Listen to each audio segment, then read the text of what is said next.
A carta a Filemon.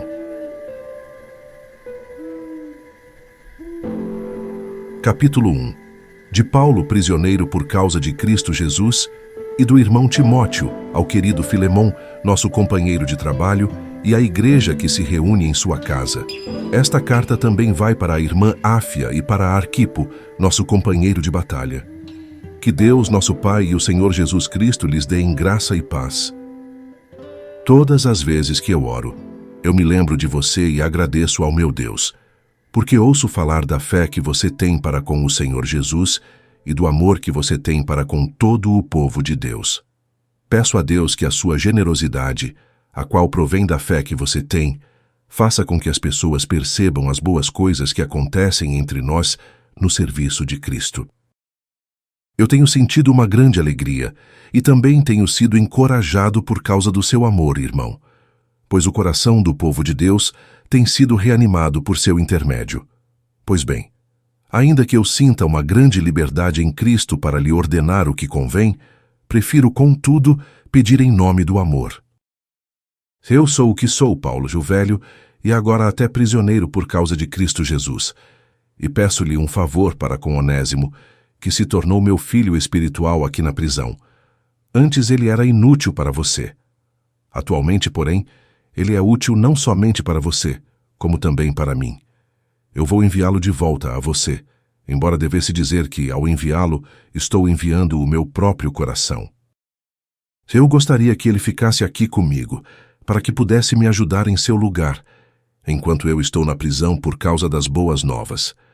Mas não quis fazer nada sem a sua permissão, para que a sua boa ação não seja forçada, mas voluntária. Pode ser que Onésimo tenha se afastado de você temporariamente, a fim de que pudesse tê-lo de volta para sempre. Você o terá de volta já não mais como um escravo, porém muito mais do que um escravo, como um irmão querido. Eu o amo muito, mas você vai amá-lo ainda mais, não somente como ser humano, mas também como irmão no Senhor. Portanto, se você me considera companheiro, receba-o como se estivesse recebendo a mim mesmo. E se ele lhe causou algum dano, ou se lhe deve alguma coisa, ponha tudo na minha conta. Eu, Paulo, escrevo isto com a minha própria mão. Eu pagarei. É claro que eu não preciso lhe dizer que você também me deve a sua própria vida.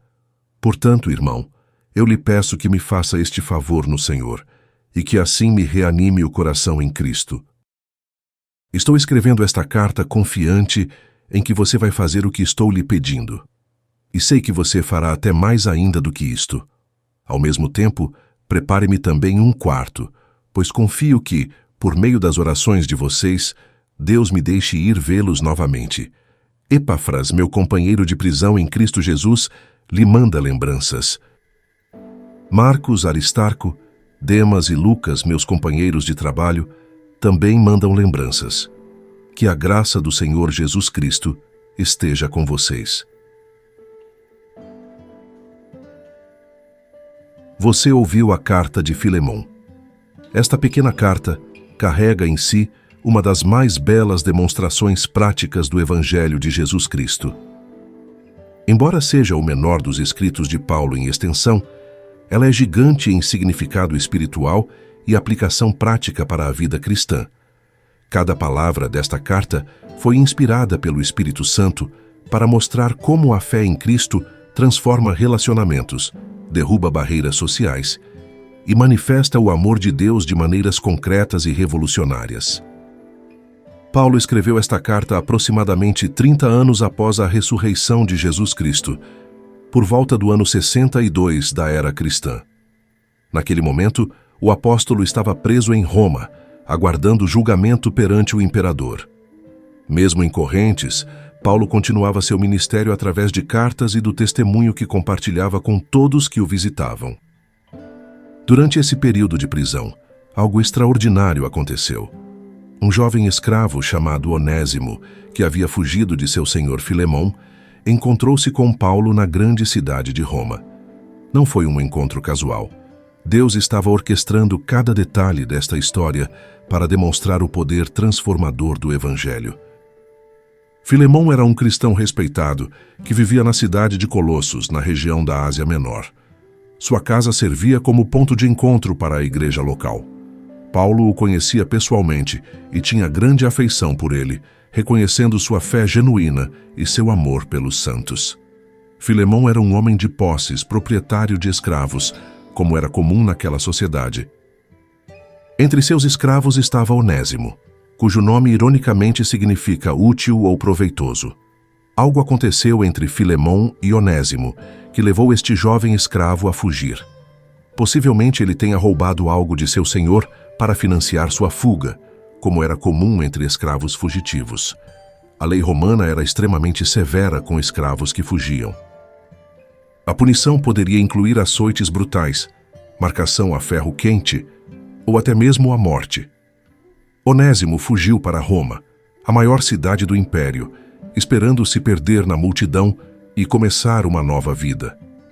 Mas Deus tinha outros planos. De alguma forma, talvez através de outros cristãos ou por busca própria, Onésimo encontrou Paulo na prisão. Ali, longe de casa, este jovem escravo fugitivo ouviu o evangelho da boca do próprio apóstolo dos gentios. O Espírito Santo trabalhou em seu coração. Onésimo reconheceu seus pecados, arrependeu-se genuinamente e entregou sua vida a Jesus Cristo. Ele nasceu de novo, de escravo fugitivo a filho de Deus, de criminoso aos olhos da lei romana a irmão em Cristo. Esta transformação é o coração pulsante da carta que você acabou de ouvir. Paulo enfrentava agora uma situação delicada. Onésimo era um novo convertido, um irmão amado, mas também um escravo fugitivo que precisava acertar as contas com seu senhor. O apóstolo não poderia simplesmente esconder Onésimo ou ignorar a situação. A integridade do evangelho estava em jogo. Como o cristianismo lidaria com as estruturas sociais existentes? Como a fé em Cristo transformaria relacionamentos tão complexos quanto o de senhor e escravo? Paulo decidiu escrever esta carta pessoal a Filemão, enviando-a através do próprio Onésimo, que retornaria voluntariamente ao seu senhor. A carta começa com Paulo se identificando como prisioneiro de Cristo Jesus, não de Roma. Suas correntes físicas não diminuíam sua autoridade apostólica, nem sua liberdade espiritual. Ele estava onde Deus queria que estivesse, cumprindo o propósito divino. Paulo inclui Timóteo na saudação, seu filho na fé e companheiro de ministério, dando peso adicional à carta. Ele se dirige a Filemão como amado cooperador, reconhecendo seu trabalho no reino de Deus. Mas a carta não é apenas para Filemão. Paulo também saúda Áfia, possivelmente esposa de Filemão, Arquipo, que pode ter sido filho deles ou um líder da igreja, e toda a igreja que se reunia na casa de Filemão. Ao tornar esta carta pública desde o início, Paulo criava uma pressão social positiva. A resposta de Filemão não seria apenas uma questão privada, mas testemunho público de sua fé diante de toda a comunidade cristã. A graça e a paz de Deus Pai e do Senhor Jesus Cristo são invocadas sobre eles. Esta saudação típica de Paulo carrega peso teológico profundo. Graça é o favor imerecido de Deus, a base de nossa salvação. Paz é o resultado dessa graça, a reconciliação com Deus e com os outros. Estes dois conceitos seriam fundamentais para o que Paulo estava prestes a pedir. Paulo então expressa sua gratidão a Deus por Filemão. Ele sempre agradecia quando se lembrava dele em suas orações. Este não era mero protocolo educado. Paulo genuinamente amava Filemão e reconhecia a obra de Deus em sua vida. O apóstolo tinha ouvido falar do amor e da fé que Filemão demonstrava. Sua fé era direcionada ao Senhor Jesus, e seu amor se estendia a todos os santos. Esta combinação de fé vertical e amor horizontal é a marca de um cristianismo autêntico. A fé verdadeira sempre produz amor genuíno. Paulo orava para que a comunhão da fé de Filemão se tornasse eficaz. A palavra comunhão aqui significa participação, compartilhamento. Paulo desejava que a fé de Filemão não fosse apenas uma convicção pessoal, mas algo que transbordasse em ações concretas que beneficiassem outros. Ele orava para que, através dessa comunhão ativa, Filemão reconhecesse plenamente toda boa obra que estava neles para com Cristo. A fé deve produzir frutos visíveis. O cristianismo não é apenas sobre o que cremos, mas sobre como vivemos essa fé no dia a dia. Paulo tinha experimentado grande alegria e consolo por causa do amor de Filemão. O coração dos santos tinha sido renovado através dele. Filemão era conhecido por sua hospitalidade, generosidade e cuidado com outros cristãos. Ele refrescava os cansados, apoiava os necessitados, encorajava os desanimados. Esta reputação seria crucial para o que Paulo estava prestes a pedir. O apóstolo estava apelando para que Filemão agisse de forma consistente com seu caráter conhecido. Chegamos então ao coração da carta. Paulo tinha algo a pedir. Ele deixa claro que poderia ordenar usando sua autoridade apostólica. Poderia dizer a Filemão exatamente o que fazer, apelando para seu dever cristão. Mas Paulo escolhe um caminho diferente. Ele prefere apelar por amor. Esta é uma demonstração poderosa de liderança servidora. Paulo não usa sua posição para dominar, mas para persuadir. Ele se identifica como Paulo, o velho, e agora também prisioneiro de Cristo Jesus. A humildade genuína aqui. Paulo não estava em posição de força, segundo os padrões humanos. Ele era um prisioneiro idoso, fisicamente frágil, mas espiritualmente poderoso. O pedido de Paulo é em favor de seu filho Onésimo, gerado em suas prisões. Que linguagem linda! Onésimo havia nascido de novo através do ministério de Paulo, enquanto este estava preso. As correntes físicas de Paulo não podiam impedir o avanço do evangelho. Mesmo na prisão, o apóstolo continuava gerando filhos espirituais. Esta é uma verdade poderosa. Suas circunstâncias externas não determinam sua eficácia espiritual. Deus pode usar você exatamente onde você está. Paulo faz um jogo de palavras com o nome Onésimo. No passado, ele foi inútil a Filemão, mas agora se tornou útil tanto para Filemão quanto para Paulo.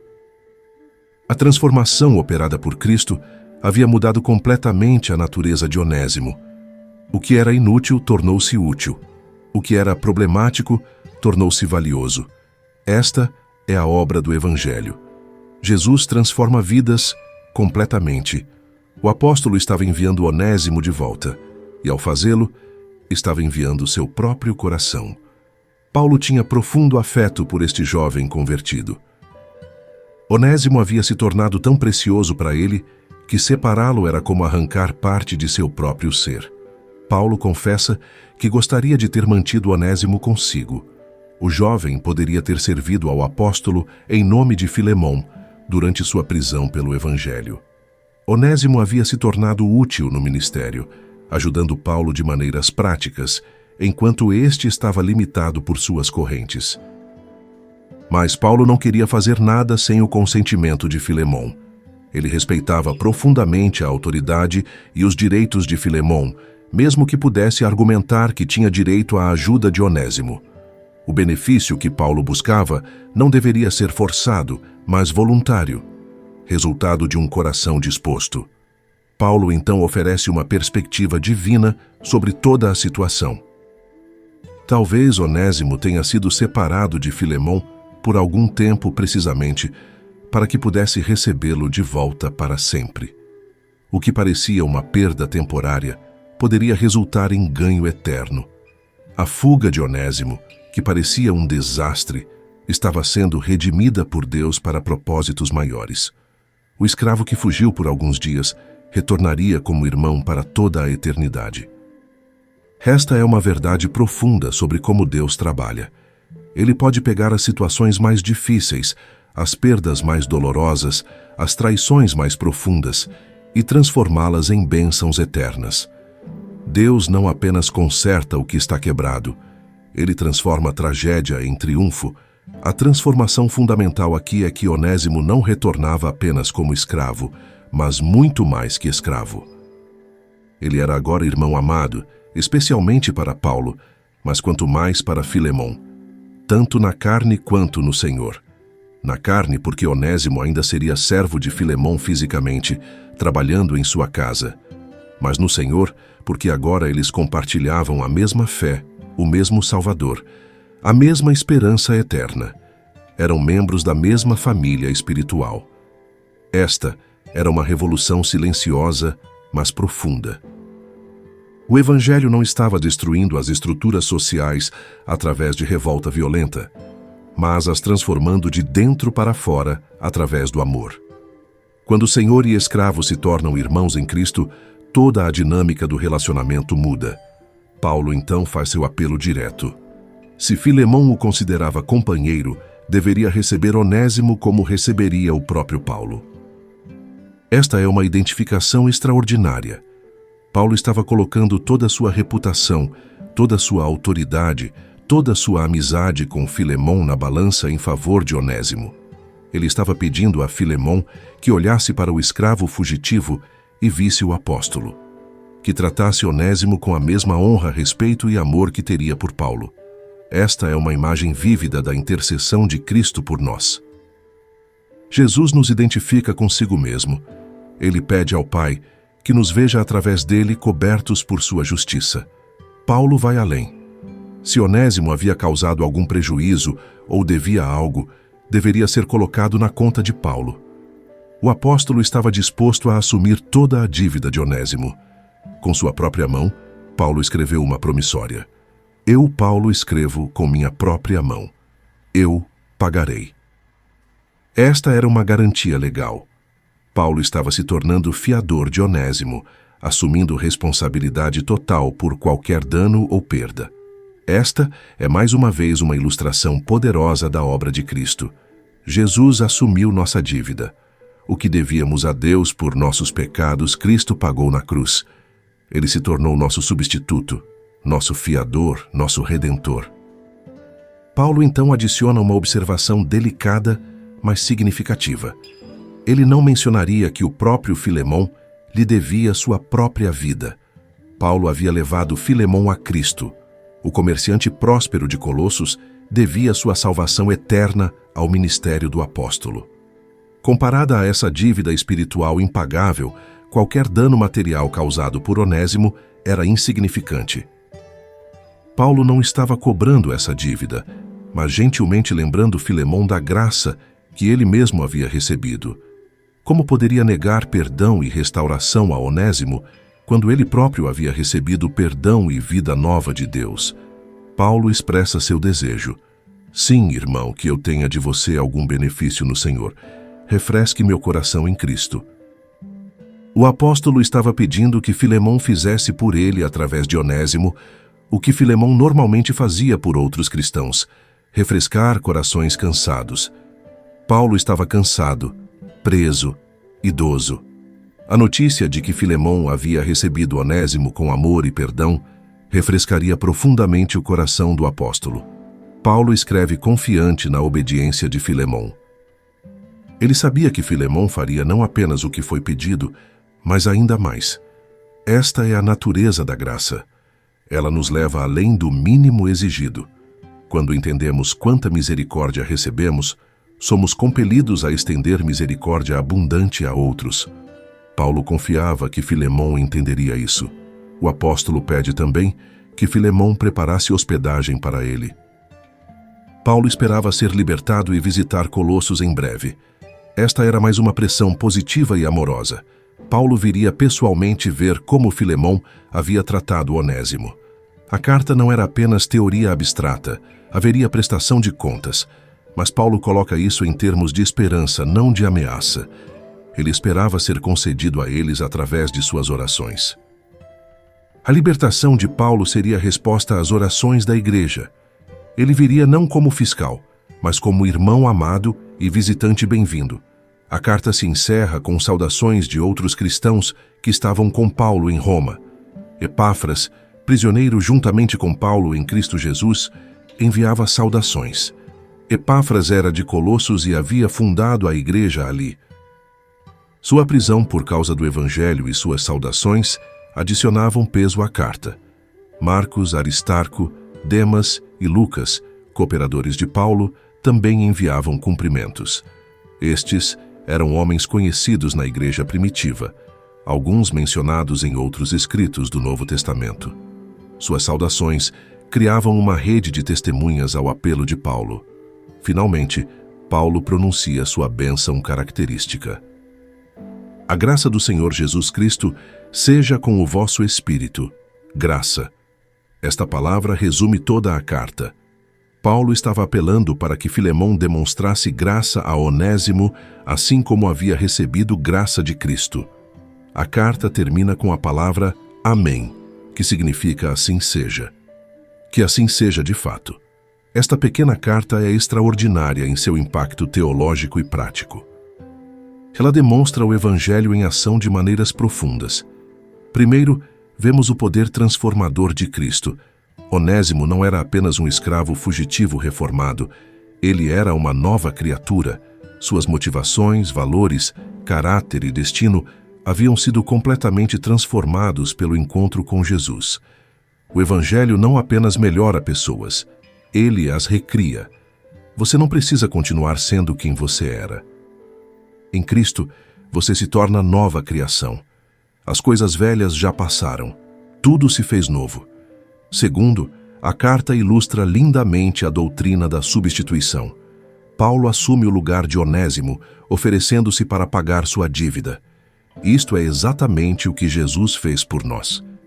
Éramos escravos do pecado, fugitivos de Deus, devedores de uma dívida impagável. Cristo assumiu nosso lugar. Ele pagou o que devíamos. Ele sofreu a punição que merecíamos. Através dele, somos reconciliados com Deus, não como servos temerosos, mas como filhos amados. Esta verdade deve transformar como vivemos. Se Cristo fez tanto por nós, como podemos recusar perdoar outros? Terceiro, a carta mostra como o Evangelho transforma relacionamentos. Paulo não ordena que Filemão liberte Onésimo da escravidão. Nem defende a abolição imediata de toda a escravidão no Império Romano, mas ele planta uma semente revolucionária. Quando senhor e escravo se tornam irmãos em Cristo, a instituição da escravidão é minada em suas próprias fundações. Como você pode possuir seu irmão? Como pode dominar alguém que é coerdeiro com Cristo? O cristianismo não derrubou a escravidão através de revolução política, mas através de transformação espiritual. Ao longo dos séculos, foi a fé cristã que eventualmente levou à abolição da escravidão, porque ela era incompatível com a verdade de que todos os humanos são feitos à imagem de Deus e são iguais diante da cruz. Quarto, a carta ensina sobre perdão e reconciliação. Onésimo havia pecado contra Filemão. Ele fugiu, possivelmente roubou, certamente causou prejuízo. A justiça humana demandaria punição severa. Mas Paulo apela para uma justiça maior, a justiça da graça. Filemão deveria perdoar como havia sido perdoado. Deveria receber Onésimo como irmão. Não porque Onésimo merecesse, mas porque Cristo merece. Não porque seria fácil, mas porque seria certo. Esta é uma lição que você precisa aplicar hoje. Há alguém que pecou contra você? Alguém que lhe deve algo? Alguém que lhe magoou? Cristo chama você a perdoar. Não porque a ofensa não foi real, não porque a dor não importa, mas porque você mesmo foi perdoado de uma dívida infinitamente maior. Quando você se recusa a perdoar, você está dizendo que a ofensa contra você é maior que seus pecados contra Deus. Isto não é verdade. Perdoe, liberte. Não pelo bem da outra pessoa apenas, mas pelo seu próprio bem. Amargura e ressentimento envenenam sua alma. O perdão traz libertação. Quinto, a carta demonstra liderança servidora.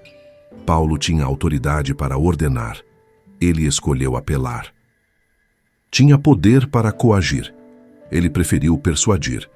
Esta é a natureza da liderança cristã verdadeira. Jesus não veio para ser servido, mas para servir. Ele lidera através do exemplo e do amor, não através de domínio e manipulação. Se você está em posição de liderança, seja na família, no trabalho, na igreja, esta carta lhe ensina como liderar.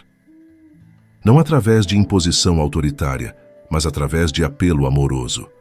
Não forçando conformidade externa, mas inspirando obediência voluntária do coração. Sexto, a carta revela a sabedoria de lidar com situações complexas. A vida cristã nem sempre oferece soluções simples e diretas. Paulo estava navegando uma situação delicada. Ele respeitava tanto Filemom quanto Onésimo.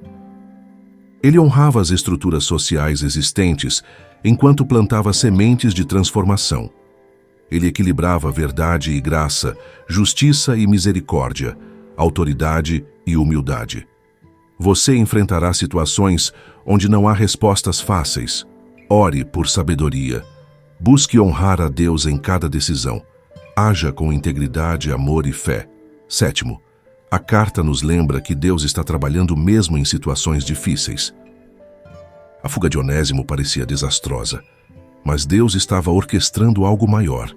Ele usou aquela crise para trazer Onésimo à fé, para fortalecer Paulo através de um novo filho espiritual, para ensinar Filemom sobre graça e para nos deixar esta carta inspiradora. Você está enfrentando dificuldades, coisas que parecem sem propósito.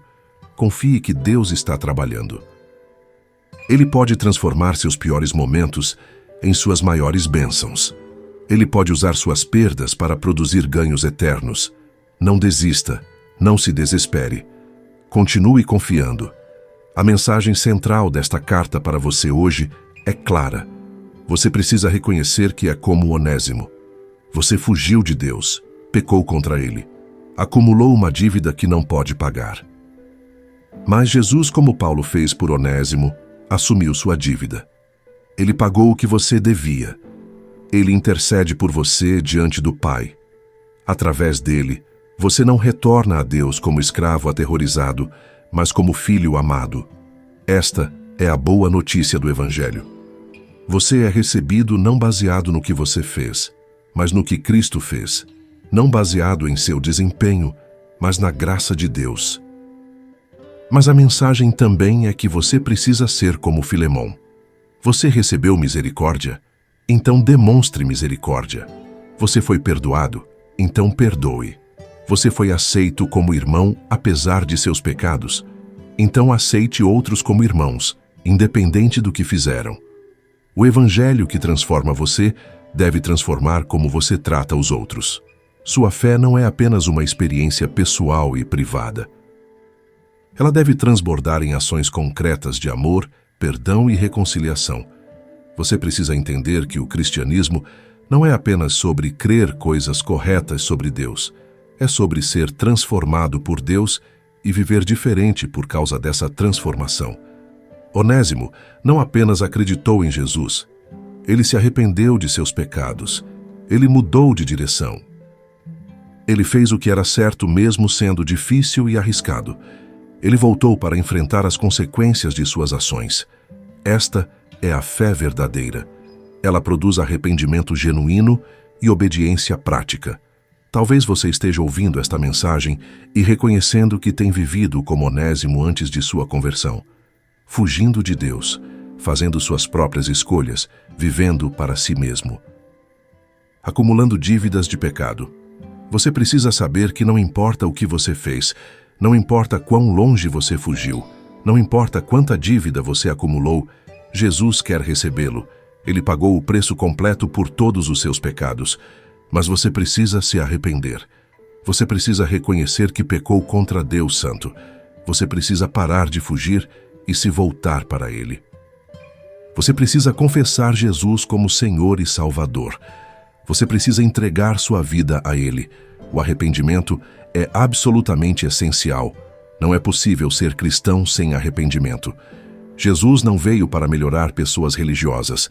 Ele veio buscar e salvar pecadores perdidos.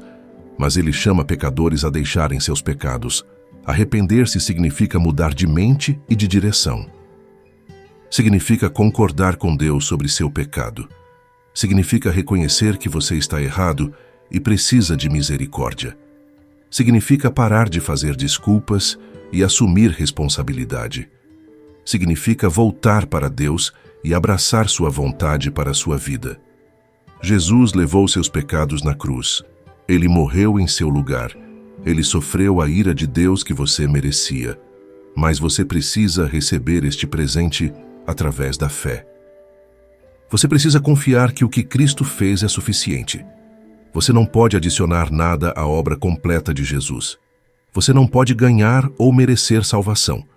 Você só pode recebê-la pela fé. Crer em Jesus significa confiar nele completamente para sua salvação. Significa parar de tentar se salvar e descansar no que ele fez. Mas a fé verdadeira nunca está sozinha. Ela sempre vem acompanhada de arrependimento e resulta em obediência. Tiago deixa claro que fé sem obras é morta. Não que obras salvem você, mas obras genuínas demonstram que sua fé é real. Se você realmente crê em Jesus, você vai querer obedecê-lo, vai querer viver para ele, vai querer fazer o que agrada a ele. Esta transformação não é algo que você produz por força de vontade. É o resultado natural de ter nascido de novo. É o Espírito Santo trabalhando em você. Se você está se arrependendo de seus pecados e colocando sua fé em Jesus Cristo pela primeira vez, precisa dar o próximo passo de obediência. Jesus ordenou que todos que creem nele sejam batizados. O batismo não salva você. Salvação é pela graça através da fé. Mas o batismo é o testemunho público de sua fé. É como você anuncia ao mundo que agora pertence a Cristo. É como você se identifica com a morte e ressurreição de Jesus. Ser imerso na água simboliza sua morte para o pecado e sua vida antiga. Sair da água simboliza sua ressurreição para a nova vida em Cristo. O batismo não é opcional. Jesus comandou. Os apóstolos praticaram. A igreja primitiva obedeceu. Você deve obedecer também. Se você crê em Jesus como Salvador e Senhor, se você se arrependeu de seus pecados, não espere. Seja batizado. Faça esta declaração pública de sua fé. Obedeça ao seu Senhor. Siga o exemplo de milhares de cristãos através dos séculos que publicamente confessaram Cristo através do batismo. Talvez você já seja cristão, mas esta carta desafia você de outras maneiras. Talvez você precise perdoar alguém. Talvez você precise se reconciliar com alguém que pecou contra você. Talvez você precise parar de manter rancor e amargor. Talvez você precise demonstrar graça a alguém que não merece, assim como você recebeu graça que não merecia. Não endureça seu coração. O Espírito Santo está falando com você agora. Obedeça. Dê o passo de fé. Faça o que é certo mesmo sendo difícil. Talvez você esteja como Paulo em circunstâncias difíceis, sentindo que não pode servir a Deus efetivamente onde está. Esta carta lhe ensina que Deus pode usar você exatamente onde você está. Paulo estava preso, mas continuava gerando filhos espirituais. Suas correntes não limitavam a obra de Deus. Suas circunstâncias não são obstáculo para Deus. Pare de esperar que tudo esteja perfeito antes de servir a Deus. Comece onde você está. Use o que você tem. Faça o que pode. Deus multiplicará seus esforços. Talvez você esteja como Onésimo, enfrentando consequências de pecados passados. Você se arrependeu. Você mudou. Mas agora precisa fazer o que é certo mesmo sendo assustador. Precisa acertar contas. Precisa restaurar relacionamentos. Precisa reparar danos. Isto é parte do arrependimento genuíno. Não é suficiente apenas sentir pena. Você precisa mudar de direção e fazer restituição onde for possível. Confie que Deus estará com você. Ele honra a obediência, mesmo quando é custosa. A verdade é que todos nós somos simultaneamente Onésimo e Filemão. Todos precisamos de perdão e todos precisamos perdoar. Todos recebemos graça e todos precisamos demonstrar graça. Todos fomos reconciliados com Deus e todos somos chamados a ministros de reconciliação. O evangelho que transforma você deve fluir através de você para transformar outros. Você não pode receber misericórdia de Deus e depois recusar misericórdia a outros. Você não pode experimentar o amor de Cristo e depois viver sem amor. Você não pode conhecer perdão e permanecer implacável. A Igreja de Jesus Cristo deve ser a comunidade onde o Evangelho é vivido, não apenas pregado. Deve ser o lugar onde escravos e senhores, ricos e pobres, poderosos e fracos, todos se encontram como irmãos iguais aos pés da cruz. Deve ser o lugar onde perdão flui livremente, porque entendemos quanta graça recebemos. Deve ser o lugar onde reconciliação acontece, porque fomos reconciliados com Deus.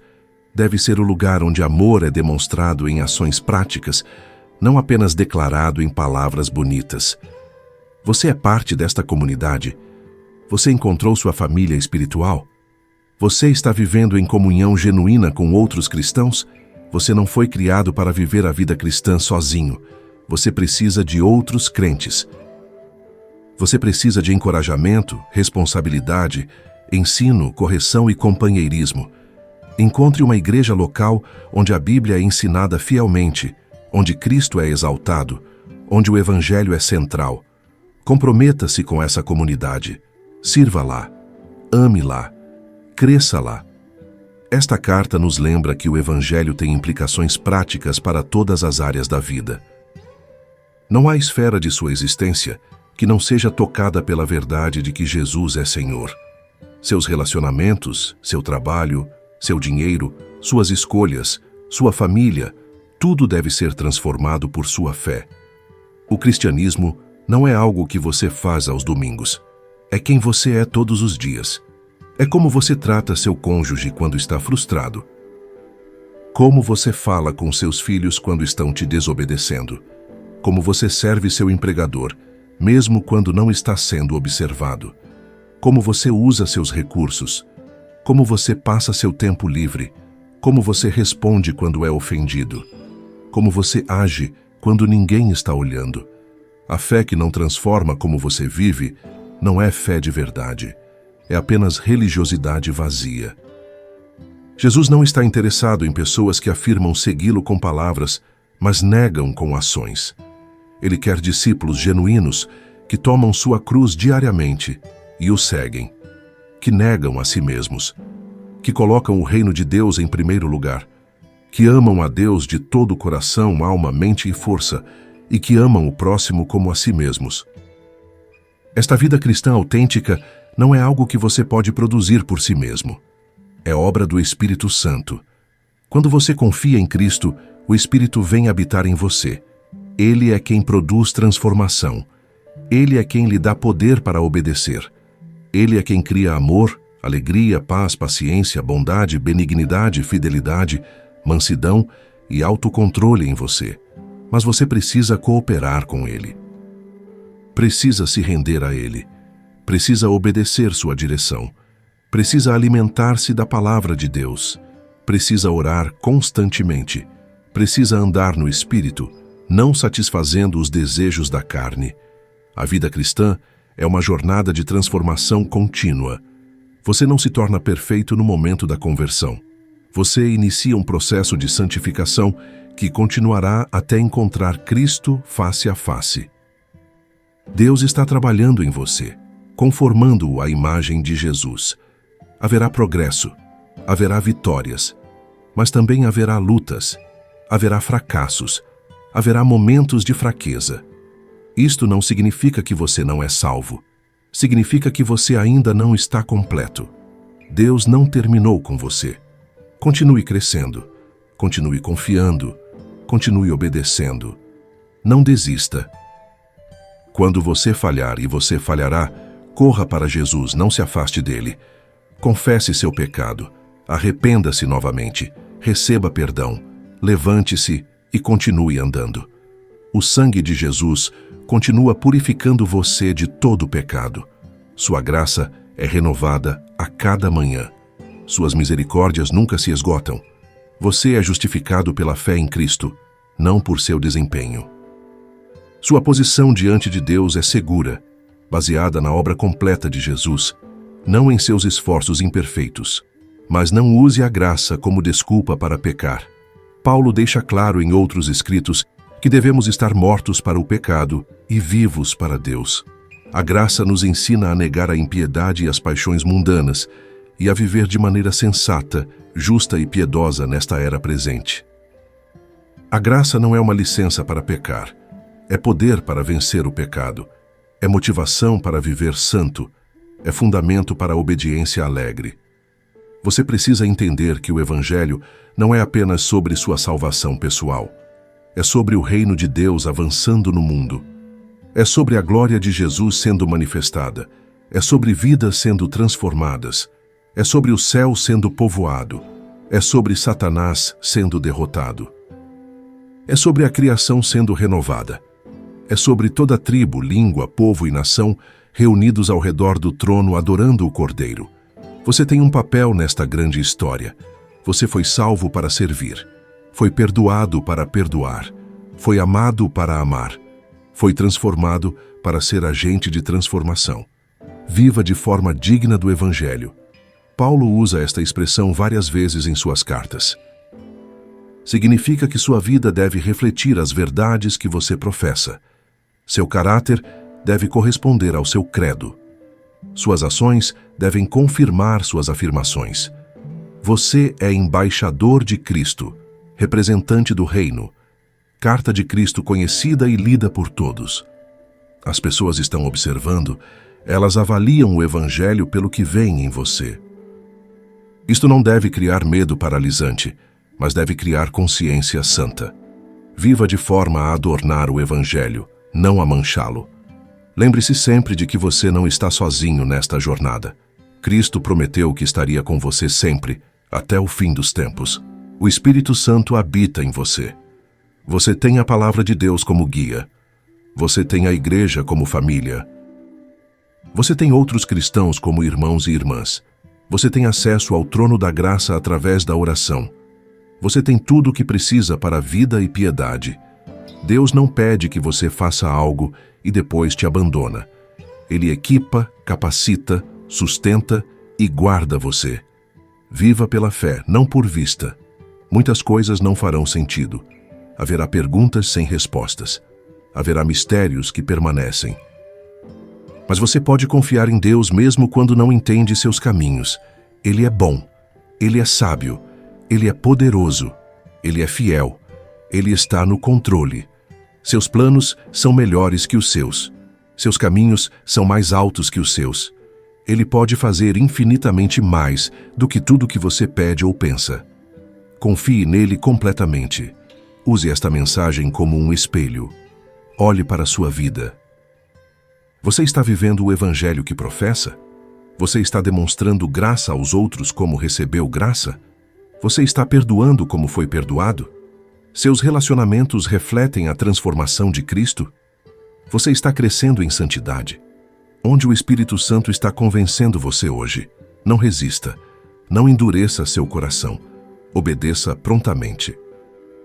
Se você ainda não conhece Jesus Cristo como Salvador e Senhor, hoje é o dia de salvação. Não espere.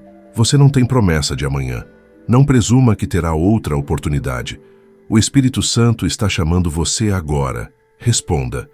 Arrependa-se de seus pecados. Confesse Jesus como Senhor. Creia em seu coração que Deus o ressuscitou dos mortos. Invoque o nome do Senhor. Todos que o invocarem serão salvos. Esta é a promessa de Deus. Ele não rejeitará quem vier a Ele. Ele receberá você exatamente como você é. Mas não pare na decisão. Continue em obediência. Seja batizado. Una-se a uma igreja local. Comece a ler a Bíblia diariamente. Ore regularmente. Compartilhe sua fé com outros. Sirva no corpo de Cristo. Use seus dons para glorificar a Deus. Viva completamente para aquele que morreu e ressuscitou por você. Faça de Cristo o centro de tudo. Viva cada dia na realidade de que você morreu para o pecado e está vivo para Deus em Cristo Jesus. Esta carta pequena carrega uma mensagem gigante. Ela nos mostra que o Evangelho é poder de Deus para a transformação total. Ele muda escravos em filhos, criminosos em santos, inimigos em irmãos. Ele reconcilia o irreconciliável, perdoa o imperdoável, ama o não amável. Esta é a boa notícia que o mundo precisa ouvir. Esta é a mensagem que pode transformar qualquer vida, curar qualquer ferida, restaurar qualquer relacionamento, dar esperança em qualquer situação. Você tem esta mensagem. Você ouviu a carta de Filemon. Você entendeu o Evangelho demonstrado através desta história real. Agora você precisa agir. Se você não conhece Cristo, arrependa-se e creia hoje. Se você já é cristão, viva o que você crê. Demonstre graça. Pratique perdão. Seja agente de reconciliação. Viva de forma digna do Evangelho. E compartilhe esta mensagem com outros. Compartilhe este vídeo. Não guarde esta mensagem só para você. Há pessoas em sua vida que precisam ouvir sobre o amor transformador de Cristo. Há pessoas lutando com amargura e incapazes de perdoar. Há pessoas vivendo como escravos do pecado sem saber que podem ser livres. Há pessoas religiosas, mas sem relacionamento real com Deus. Compartilhe este vídeo com elas. Envie para seus contatos. Poste em suas redes sociais. Use esta ferramenta que Deus colocou em suas mãos para espalhar o Evangelho. Deixe um comentário abaixo. Conte como esta mensagem impactou você. Compartilhe o que Deus falou com seu coração. Seu testemunho pode encorajar outros. Pode fortalecer a fé de alguém que está lutando. Pode ser usado por Deus para alcançar alguém que ainda não conhece Cristo. Não subestime o poder de seu testemunho. Cada vida transformada é uma demonstração do poder de Deus. Cada história de redenção glorifica a Cristo. Compartilhe a sua. E se esta mensagem abençoou você, considere como você pode abençoar outros. Há alguém que você precisa perdoar? Perdoe hoje. Há alguém com quem você precisa se reconciliar? Dê o primeiro passo. Há alguém que você pode servir de maneira prática? Sirva com amor. Há alguém que você pode encorajar? Envie uma palavra de encorajamento. Há alguém que precisa ouvir o Evangelho? Compartilhe sua fé. Não apenas consuma conteúdo cristão, viva o cristianismo genuíno. A história de Onésimo não terminou com esta carta. A tradição da igreja primitiva nos diz que ele se tornou líder importante na igreja, eventualmente servindo como bispo de Éfeso. O escravo fugitivo tornou-se pastor respeitado. O que era inútil tornou-se extremamente útil para o reino de Deus. Esta pode ser sua história também.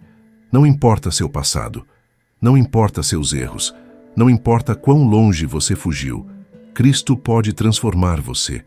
Ele pode usar você, Ele pode fazer de você instrumento de sua graça, mas você precisa se arrepender, crer, obedecer e seguir. O tempo é agora, a hora é esta. Não endureça seu coração, não resista ao Espírito. Não adie sua resposta. Deus está falando, Ele está chamando, Ele está oferecendo graça, perdão, transformação e vida eterna. O que você fará com este chamado? Como você responderá a este Evangelho? A decisão é sua, mas escolha sabiamente. Escolha Cristo. Escolha vida. Escolha obediência. Escolha transformação. Que a graça do Senhor Jesus Cristo esteja com seu espírito. Que você experimente profundamente o amor de Deus. Que você viva completamente para a glória dele. Que sua vida seja testemunho poderoso do poder transformador do Evangelho. Que você ande dignamente do chamado que recebeu. Que você seja instrumento de reconciliação e agente de graça neste mundo quebrado. E que você um dia ouça do próprio Jesus as palavras que todo cristão anseia ouvir.